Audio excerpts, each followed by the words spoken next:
My husband poured hot coffee on my head because I refused to pay his mother's mortgage again. I thought it was over, but my 6-year-old son said something that silenced the whole room, and he started begging, but it was too late. The coffee hit my scalp like a siren. Hiss, sting, the bitter smell rising with the thin smoke of my own hair, then fell in steady ticks onto the tile of our suburban kitchen in King County, Washington. Each drop mixed with my tears, a metronome for humiliation. Above me, my husband, Austin Reed, held an empty mug like a trophy. His smile was a crooked practice thing. At the table, his mother, Claudette, clapped once, a dry sound, as if the morning news had finally turned interesting. I crouched, trembling, palms flat to the cold floor, the edge of the rug biting my knees. The burn was sharp, electric, but not as savage as the heat flooding my chest. How did I get here? Not the geography. I knew that. A split level, on a tree-lined cul-de-sac, off Linden Way, north of Seattle. Zip code honest enough for a school fundraiser, and quiet enough to hear your neighbor's sprinklers at 5 a.m. I meant the other here, the one with my name bent into someone else's life. Respect, Austin said, like he was teaching a civics class. Claudette clicked her tongue, pleased, and then a chair scraped. My 6-year-old son, Riker, Rye, when the house is gentle, stood up from his corner, his small mug clutched in both hands, mostly warm milk, a ceremonial splash of coffee to make him feel like a morning person. His face was red with an emotion I didn't recognize on him. Not fear, not exactly. A line had been crossed in him I hadn't known was there. What he did next would rip this life open and set the truth loose. My name is Lucy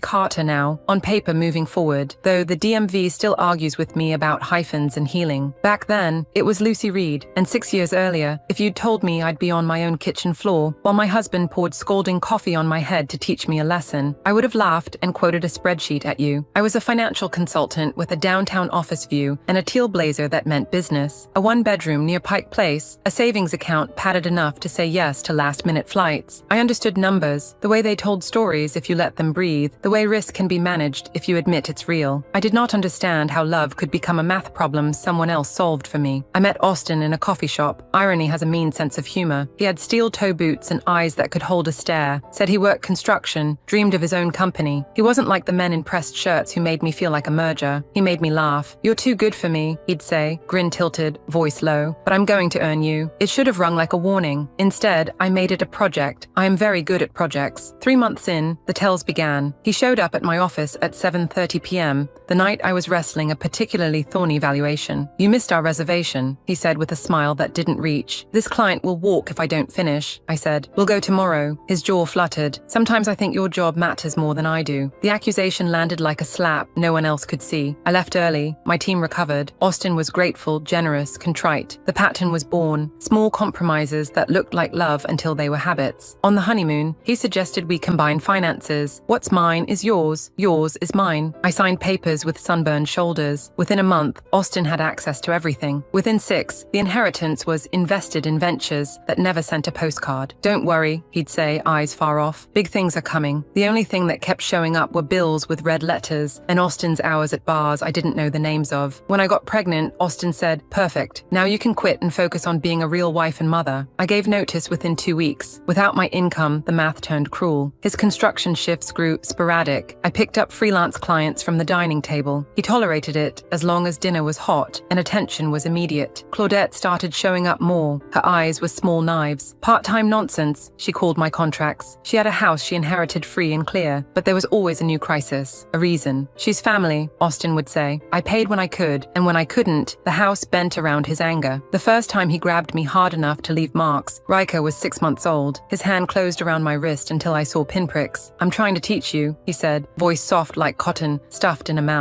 We developed a routine. His fault-finding, my apologies, his grip, my bruises in places a cardigan could hide, then the sorries, the flowers from a gas station, the whispered, you know how much I love you. I learned how to wear long sleeves in July, how to smile with only the top half of my face, how to time my breath for when he reached for the fridge. The worst part wasn't the pain. It was watching Riker learn a language I didn't want him to speak. He flinched at raised voices. He woke from dreams screaming, don't let daddy hurt you, into my shirt. He started lining up his toy cars in neat rows, like control could be built from small things. On the morning, everything changed. The air was grey in that Pacific Northwest way, clouds like wet wool, the smell of cedar after rain. I made coffee for Austin, warm milk with a whisper of coffee for Riker, because he wanted to be like daddy. At 9:15 sharp, the doorbell rang. Claudette never knocked properly. She brought a crumpled envelope and the kind of sigh you weaponize. They're starting foreclosure, she said, dropping into a chair she never paid for. Austin's eyes found mine, hard. How much? He asked. 15,000, she said, like she was ordering lunch. We did not have $15,000. Not by Friday, not by arithmetic, not by wishing. We can't do that, I said, keeping my voice level. The room stilled. Can't or won't? Austin asked, standing. I said the truth out loud, about the money I'd paid, the imbalance, and watched his face cycle through colors I now recognized as danger. I took a step back toward the sink. Riker's small hands tightened around his mug. Maybe it's time my son learned what happens when a wife doesn't respect her husband, Austin said, and reached for his coffee. The mug tilted. My hands went up. Heat, sting, a scream I didn't recognize as mine. Claudette laughed. It was all happening in a house with a green yard and a mailbox with our name on it, in a county where people wave when you drive by, in a country where you dial 3 numbers when you need help. On my knees, coffee dripping from my hair, I looked up through tears and steam and saw Riker stand. His face was set, his small cup in his fist, and for the first time in years, something like air rushed into my lungs. Riker's chair made that small rubber-footed squeal across tile, and for a split second the whole kitchen held its breath. He didn't speak right away. He climbed his chair, then the table, because when you're small and you want your voice to carry, height helps. Austin's head turned, confusion shaded with imminent rage. Riker, get, was as far as he got. My son raised his mug high and poured the warm, milky coffee over his father's head. It wasn't hot. It wasn't meant to hurt. It was meant to mirror. A child's translation. Is this what power feels like? The kitchen went very quiet, the way a room does when something finally tells the truth out loud. Liquid dripped. Austin stood there, stunned, coffee tracing his hairline. Claudette's mouth opened and closed, a fish on dry air. How does it feel, Dad? Riker asked. His voice didn't waver. The rage came back to Austin like a power surge. He moved, fast and thoughtless. Riker moved faster, off the table, around the island, toward the counter where I'd left my phone by the fruit bowl. His fingers knew my passcode. I didn't even know he knew. 911, he said, clear as a bell that belongs in a church. My dad hurt my mum. He poured hot coffee on her. We live on Linden Way, number 243. Please come. It was the most American sentence I could imagine. Simple, precise, born of a safety assembly, and a boy who decided he believed in it. The color drained from Austin's face. He lunged. Riker bolted for the back door, phone clamped to his ear, small legs pumping. Mrs. Allen! Mrs. Allen! He shouted as he tore across the grass toward the fence. Help my mum! Austin stopped in the doorway like something invisible hit him. Even in a panic, he could count optics. A neighbor's yard, a wet shirt, a screaming child, sirens on the air. He turned back toward me. Look what you did, he hissed, and that old familiar line landed and didn't stick, because for the first time in years, I heard how ridiculous it sounded in the light. I didn't pour anything, I said, hauling myself upright by the counter. My scalp pulsed in waves. You did, on purpose, in front of our son. Think about Riker, he said, suddenly hoarse, trying to zip himself into contrition before the doorbell. Think about what this will do to him. I am, I said. Finally, through the window, I saw Miss Allen, Elise, moving fast across her lawn, her phone already to her ear, her other hand on Riker's shoulder. Her husband, Paul, a step behind. The faint rising wail of county sirens grew teeth. Austin looked down at his own unburned forearms and realized what I realized at the same time. When he angled the mug, he had angled avoidably. He always did. The sirens got louder, the choice got smaller, and in the bright, terrible quiet before the knock, my son's voice, high and brave, carried across our backyard and into the good air. We need help. The first knock wasn't polite. It was decisive, knuckles like a gavel. Elise didn't wait. She pushed the door in with the kind of authority a good neighbor earns over years of casseroles and borrowed ladders. Riker's small hand was wrapped in hers, his cheeks flushed, his eyes blazing that clean, righteous light kids get when they've chosen the right thing and know it. Paul was right behind them,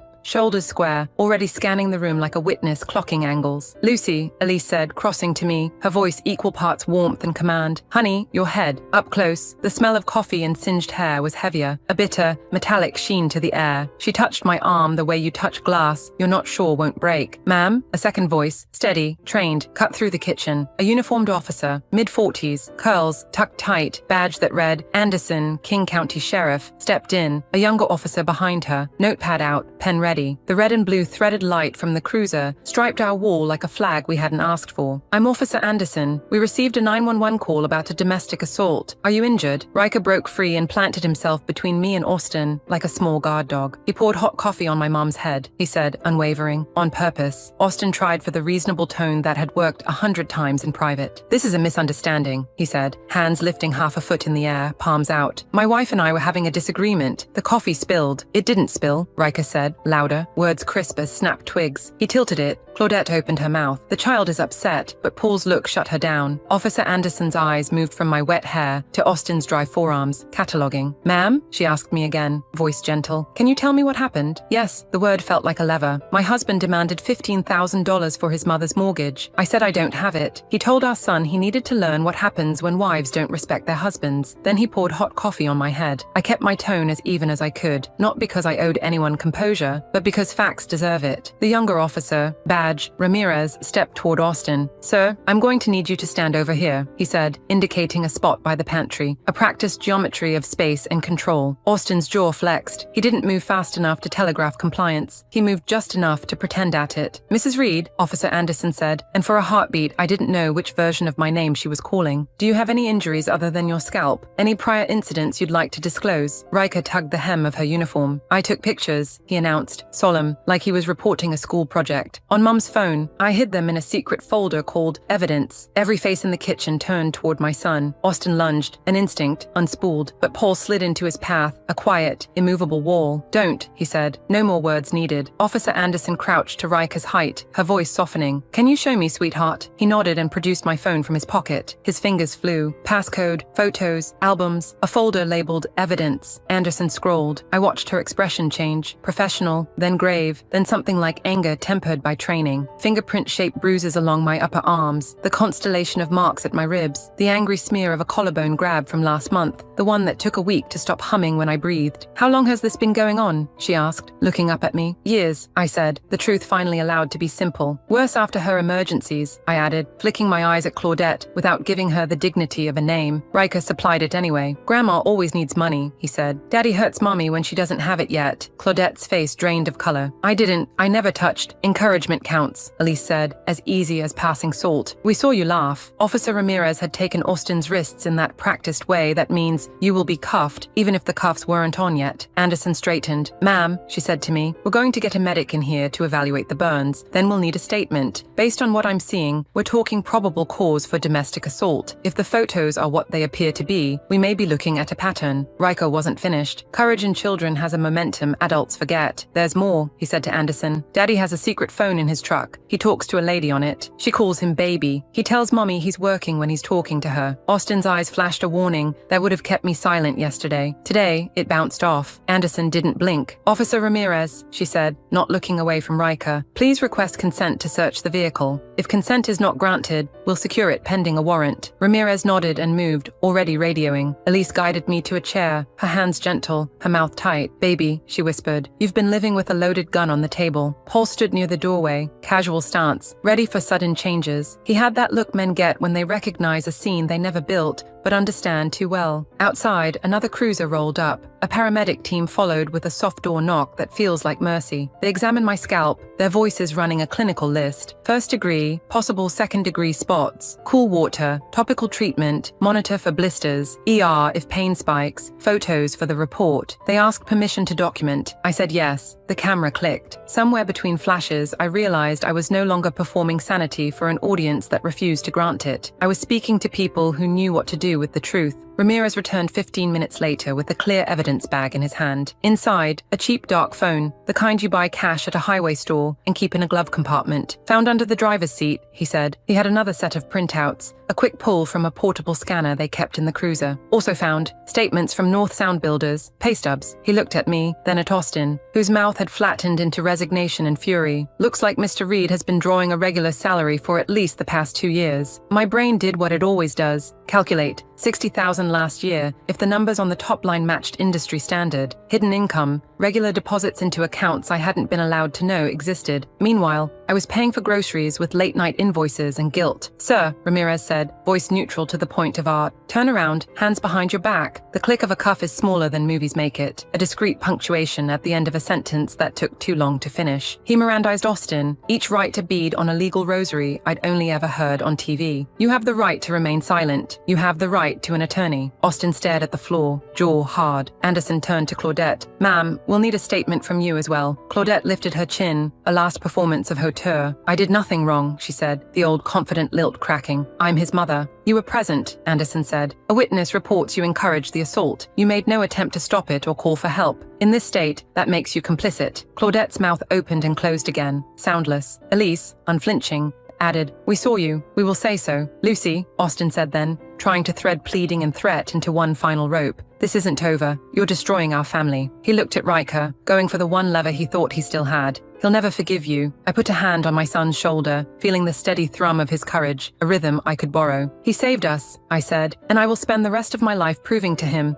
that love doesn't look like this. The door closed behind them, Austin in cuffs, Claudette a pale shadow trying to keep her spine, and the house exhaled, the hum of the refrigerator, Riker's small breath, Elise's hand on my back. Sounds I hadn't noticed in months became symphonies, but quiet wasn't the end. It was a beginning. Over the following weeks, the machinery I had set in motion kept turning. I filed for a temporary restraining order. A judge signed it by noon. Melissa was forbidden from contacting us. My parents, too, by proximity and habit. Detective Romero called. We've received additional footage from neighbors' security cameras, she said. There's more than one incident on record. Different dates, different provocations. Same Austin, same practice violence. A pattern you could lay a ruler against. Other victims came forward. A server at a restaurant where Austin had grabbed her arm. A former coworker he'd shoved in a parking lot. Women who'd been scared to speak until they saw someone else break the silence. The DA filed charges. Domestic assault with presence of a minor, financial exploitation, fraud. The hidden accounts told their story in black and white. The pay stubs proved the lies. The secret phone revealed a life built on deception. At the courthouse, I stood at the lectern with my victim impact statement. I read about Riker's courage, about coffee and burns, and a 6-year-old boy who believed in 911. I read about years of calculated cruelty disguised as love.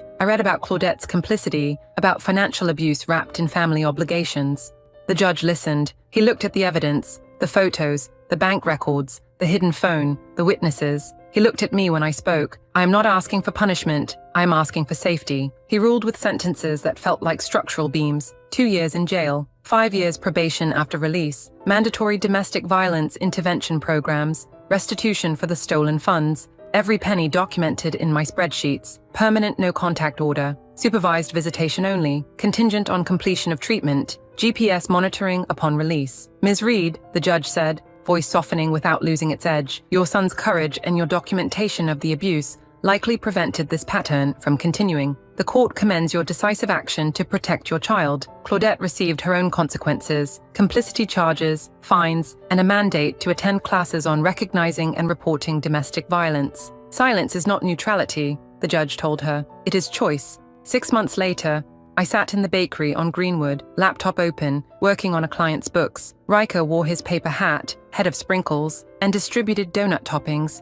with the precision of a foreman who'd learned that power could be gentle. The house on Linden Way was ours now, the mortgage in my name alone. New locks, new rules, plants in the window doing their invisible work, a camera that blinked its calm reassurance, a door that answered my key with the confidence of good grammar, no more commas, just clean periods. My phone buzzed. A text from Elise. Fox spotted, still communal, still punctual. I smiled and returned to my spreadsheet, where numbers told honest stories and columns aligned because I made them, where money moved toward me because I earned it, where the math finally added up to something I could live inside. Riker brought me a donut with sprinkles that had landed like stars. This one is called Helper Sky, he said. It's perfect, I said, and meant it. That night, after bath and pajamas, and our ritual code word whispered like a prayer, blueberries, I stood at the back door and watched the cedar hold its 1,000 small lamps. The communal fox trotted by. A neighbor waved. The camera blinked once, recording nothing but ordinary night. I thought about the morning that changed everything. About a 6-year-old boy who climbed a table and poured warm milk coffee over his father's head, not to hurt, but to mirror, to show what power looked like when it forgot to be gentle. About how he ran across a lawn shouting for help because he believed help would come. And it did. The machinery existed. The system worked. Not perfectly, never perfectly, but it worked when we were brave enough to use it. When we documented, when we called, when we testified, When we stood in government rooms with crayons and courage and said, "This is what happened. This is the truth." I closed my eyes and let myself feel it, the weight that had shifted off my shoulders, the future that stretched ahead with my name on it, the ordinary miracle of a house that was just a house, not a stage for someone else's rage. Tomorrow would bring more numbers, more donuts, more small rituals of a life being built. We would keep going. We would keep the pace. But tonight, in the amber glow of our nightlights, in the clean click of our new locks, in the steady breath of my sleeping son, I let myself simply stand in the truth we had claimed. We had learned to say blueberries. We had learned to lock doors and keep papers and ask for what was ours. We had learned that dry is a kind of tenderness. We had learned that love doesn't hurt, and if it does, you can call it by its name. We had learned that the chandeliers were about to meet gravity, and gravity always wins.